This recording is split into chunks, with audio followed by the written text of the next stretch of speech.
베드로와 야고보와 요한은 예수님과 함께 산에 올라 예수님께서 변모하시는 영광스러운 그런 시간을 보냅니다. 하지만 나머지 9명의 제자들은 한 아버지가 귀신 들린 아이를 고쳐달라고 데리고 옵니다.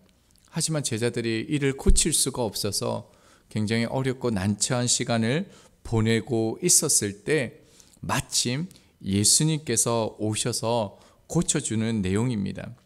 14절을 보면 한 사람인 한 아버지가 예수님께 와서 꿇어 간청합니다. 이렇게 간청합니다. 15절입니다.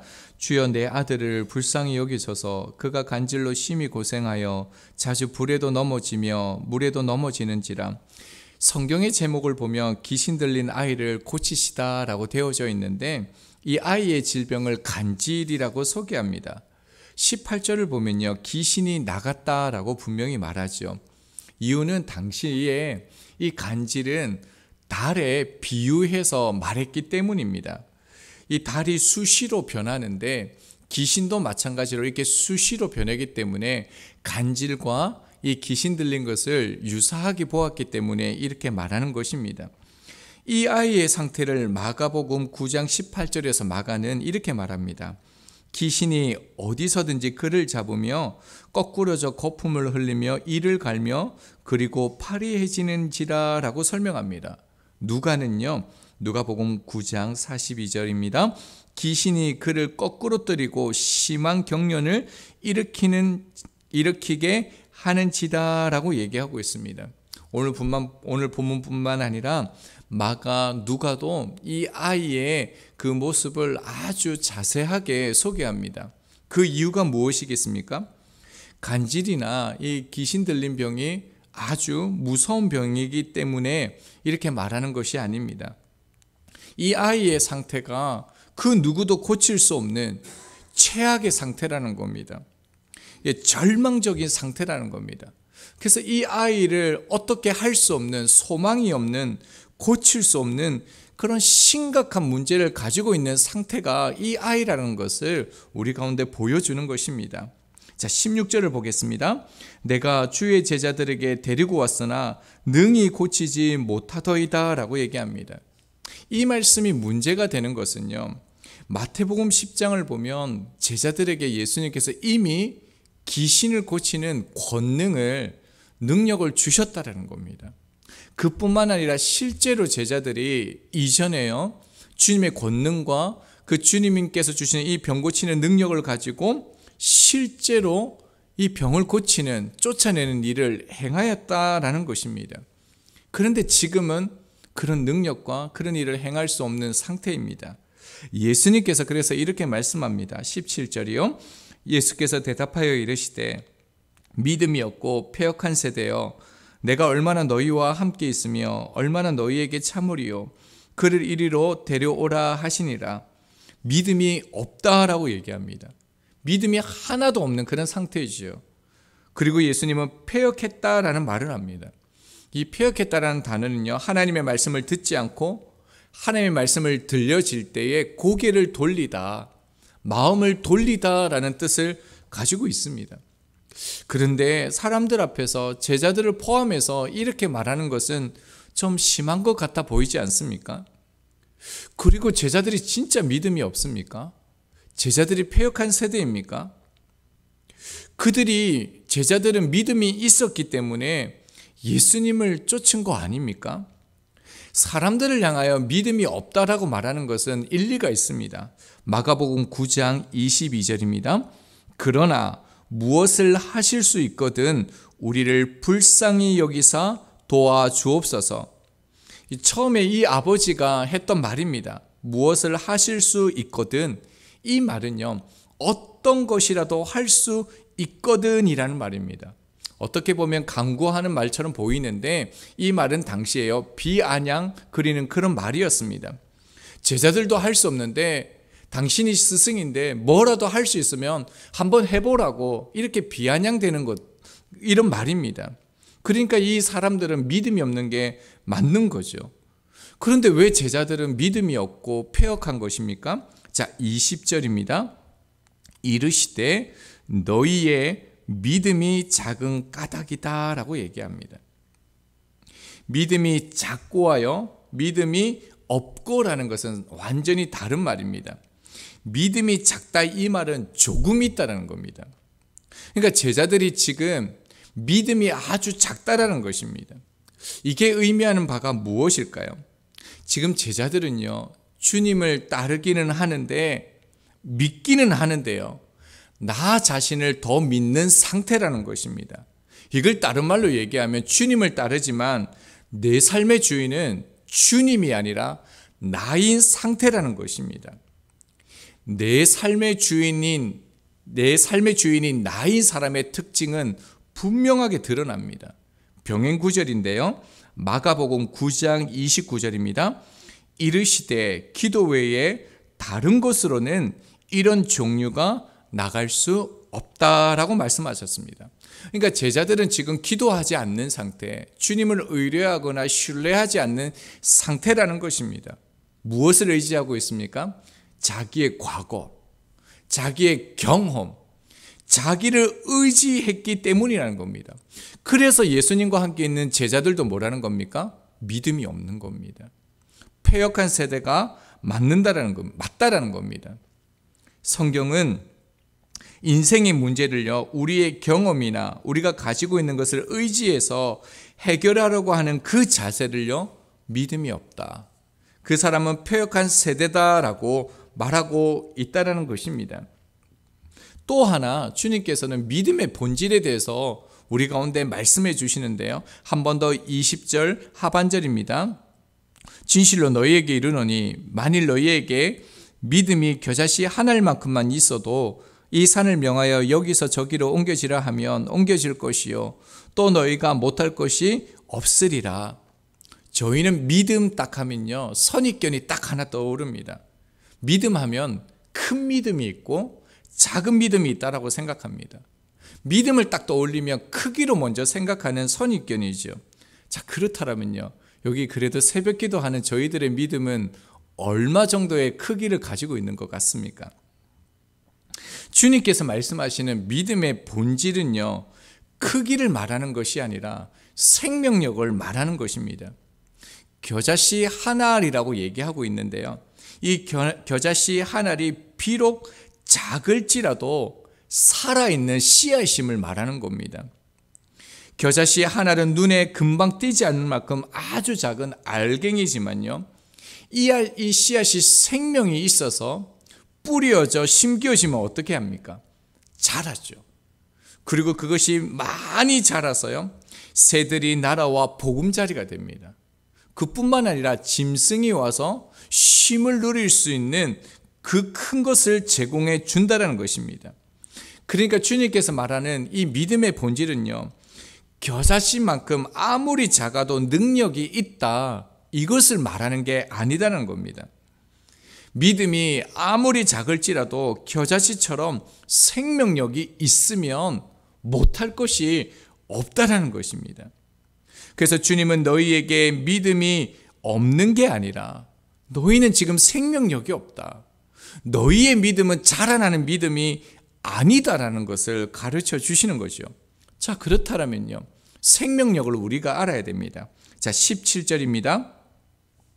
하반절을 보겠습니다. 내가 얼마나 너희와 함께 있으며 얼마나 너희에게 참으리요 그를 이리로 데려오라 하시니라.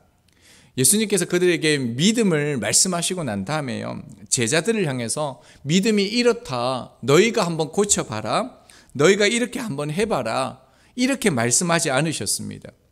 예수님께서 방법을 가르쳐 주셨는데요, 그 생명력 있는 믿음의 상태가 무엇입니까? 그를 이리로 데려오라라는 것입니다. 우리가 해결해야 할 그 문제를 주님께 가지고 나오라는 것입니다. 주님을 바라보라는 의미가 담겨져 있는 거죠. 생명력 있는 믿음은요, 나 스스로 생각하고 판단하고 결정하는 것이 아닙니다. 그 어떤 것이라도 주님께 가지고 나가는 것, 주님께 맡기는 것, 그것이 생명력 있는 믿음의 상태라는 것입니다. 그 상태가 어떻게 드러나는 겁니까? 기도라는 것으로 드러나게 되어진다는 것입니다. 그래서 저희들은요, 기도를 회복해야 합니다. 기도에 있어서 규칙적으로 하나님 앞에 기도하지 않는 사람 중에 영적으로 강건한 사람은 없습니다. 물이 없는데 물고기가 사는 것과 같은 이치입니다. 그래서 우리는 육의 기도가 아니라 영의 기도를 정말로 회복해야 되고 규칙적으로 하나님 앞에 나아가야 합니다. 그뿐만 아니라 기도의 중요성은 아주 많은데요, 우리가 기도하지 않으면요, 회개할 수도 없습니다. 회개할 수 없으면요, 구원에 이르는 믿음을 가질 수가 없습니다. 뿐만 아니라 분명한 것은요, 하나님은 기도하지 않는 사람을 돕지 않기 때문입니다. 우리는 어디를 향해서 기도해야 됩니까? 우리 안에 계신 주님을 바라보고 우리는 오늘도 기도해야 된다는 것입니다. 우리 안에 계신 주님, 고린도후서 13장 5절은 이렇게 말씀합니다. 너희는 믿음 안에 있는가? 너희 자신을 시험하고 너희 자신을 확증하라. 예수 그리스도께서 너희 안에 계신 줄을 너희가 스스로 알지 못하느냐? 그렇지 않으면 너희는 버림받은 자니라. 날마다 기도하는데 어떤 상태로요? 내 안에 계신 주님께 기도하라라고 얘기합니다. 이렇게 되어지면 너희는 날마다 시험과 확증하게 된다라고 얘기하는데요, 시험과 확증은 유사한 비슷한 단어입니다. 불순물을 제거하기 위해서 그 덩어리를 용광로에 집어넣는 상태를 말합니다. 그리고 성경은요, 이것을 현재 진행형으로 나타내었습니다. 그러니까 지속적으로 반복적으로 뭘 말합니까? 매 순간 내 안에 계신 그 주님을 바라보라는 것입니다. 그리고 그 주님을 바라보면서 너희가 시험과 확증, 내가 주님 안에 살아가고 있는가를 확인하라는 것입니다. 현대인의 성경을 보면 아주 잘 이렇게 번역을 해놨는데요, 여러분은 믿음으로 살고 있는지 스스로 살피고 시험해 보십시오. 여러분은 예수 그리스도께서 너희 안에 계시는 것을 모르십니까? 이것이 생명력 있는 믿음의 상태라는 것입니다. 매 순간 주님을 바라보면서 그 모든 상황을 말씀에 비추어서 결정하고 있는가? 이것이 뭐냐면요, 우리가 가지고 있는 겨자씨만한 믿음의 생명력이 부어지는 상태라는 것입니다. 그러므로 믿음은요, 내 안에 계신 주님을 의지하고 말씀이 기도되어 주님과 동행할 때 부어지는 것입니다. 요즘 저도 심각하게 기도하면서 고민하는 것이 있습니다. 저를 포함해서요, 교회 다니고 예배 드린다고 해서 믿음으로 사는 것은 아니더라는 겁니다. 그리고 예수님을 알고 믿는다고 해서요, 무조건요, 믿음 안에 사는 것은 아니더라는 것입니다. 최연아 선교사님의 책 제목이 네가 나의 영광을 짓밟았다라는 책이 있습니다. 20살에 예수님을 인격적으로 만나 열심으로 21년간 훈련을 받습니다. 그리고 유대인을 위해 선교지로 나가 6년을 열정으로 사역한 선교사님에게 주님께서 어느 날 단호하게 이렇게 말씀하셨다고 합니다. 네가 나의 영광을 짓밟았다. 내가 너를 왜 이 땅 이스라엘로 불렀는지 알고 있느냐? 너는 유대인들을 변화시키겠다고 선교사로 왔지만 그것은 선교가 아니다. 나 여호와가 원하는 선교의 대상자 1위는 바로 너 자신이다. 이 말씀에 선교사님은 자신의 그 선교 사역의 사형 선고를 언도받았다라고 말씀하셨습니다. 그리고 그 주님의 말씀 앞에, 그 심판 앞에 눈물로써 회개하면서 쓴 책이 이 책입니다. 만약에요, 저희가 지금 주님 앞에 서면 주님께서는 네가 내 뜻대로 나의 영광을 위해 살았다 할 것 같습니까? 아니면 네가 나의 영광을 짓밟았다라고 말씀할 것 같습니까? 그래서 사도 바울은요, 날마다 매 순간 이렇게 살았습니다. 빌립보서 2장 12절이요. 항상 복종하여 두렵고 떨림으로 너희 구원을 이루라. 바울 자신도요, 두렵고 떨림으로 자기의 영혼의 구원에 이르는 믿음을 바랬다라고 말하고 있습니다. 그렇다면 저희가 어떻게 살아야겠습니까? 내 안에 계신 주님이 느껴지는 그 두렵고 떨림으로 매 순간을 선택하면서 살아내야 합니다. 주님이요, 내 안에 계시다는 것을 알지 못하면 그 믿음은 죽은 것입니다. 믿음이 죽으면 자기 하고 싶은 거 하면서 삽니다. 자기 원하는 대로 반드시 살게 되어지죠. 그래서 바울은 생명력 있는 믿음의 삶을 위해서 갈라디아서 2장 20절에 그리스도와 십자가에 못 박힌 삶을 살아야 된다라고 얘기합니다. 그러면 십자가에 못 박힌 삶이 무엇입니까? 로마서 6장 6절을 보면요, 우리가 알거니와 우리의 옛사람이 예수와 함께 십자가에 못 박혔다라고 말합니다. 그러니까 십자가에 못 박힌 삶은 한마디로요, 죄의 노예가 되지 않는 상태라는 겁니다. 말씀대로 살고 싶지 않는 내 안의 죄된 속성을 매 순간 주님 앞에 나아가서요, 치열하게 싸우고 나가는 것, 주님을 의지하면서 주님과 동행하는 그 상태를 말하고 있다는 것입니다. 사람들이 저희들에게 예수님을 믿는 게 맞습니까? 라고 물으면 저희들은 대부분요, 네, 믿습니다. 아멘. 이렇게 대답하죠. 그러나 예수님을 믿는 것은 이 대답이 아닙니다. 매 순간 내 속에 계시는 그 주님을 바라보고 있는가? 그 어떤 것이라도 주님 앞에 맡겨 말씀에 비춰지는 그런 결정을 하고 있는 그 상태가 예수님을 믿습니다라는 것입니다. 이런 믿음은 내가 원하는 것을 가졌다라고 해서 이런 믿음이 주어지는 게 아닙니다. 그뿐만 아니라 이런 생명력이 있는 믿음은요, 훈련을 많이 받는다라고, 뭔가 특별한 그 훈련 과정에 있다라고 해서 받는 게 아니다라는 것입니다. 우리 19절 한번 보겠습니다. 이때에 제자들이 조용히 예수께 나와.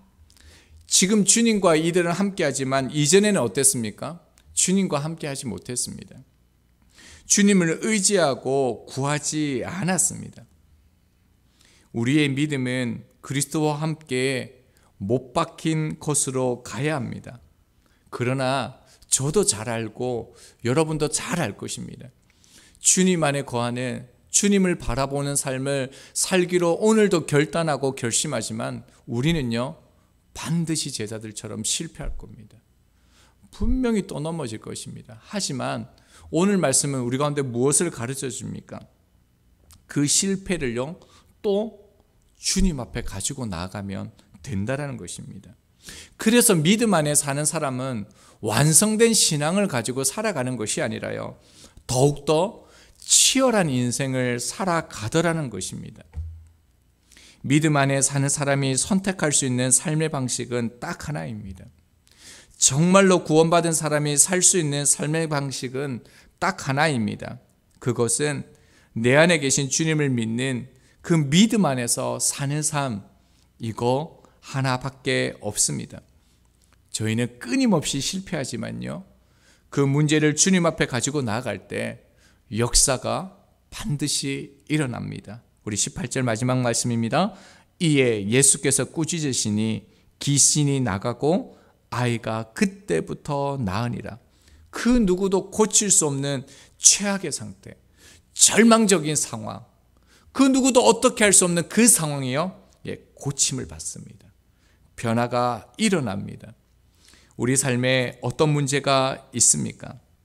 정말로 오늘 말씀하신 그 주님께서 말씀하신 이 믿음의 본질, 내 안에 계신 그 주님을 믿는 믿음으로 살면요, 네가 산을 옮길 수 있는 일을 행할 것이다. 네가 나의 기뻐하는 하나님의 뜻을 이룰 것이다. 반드시 역사가 일어날 것이다. 우리에게 말씀하고 있는 것입니다. 이 생명력 있는 믿음은요, 찾는 게 아니라 부어지는 것입니다.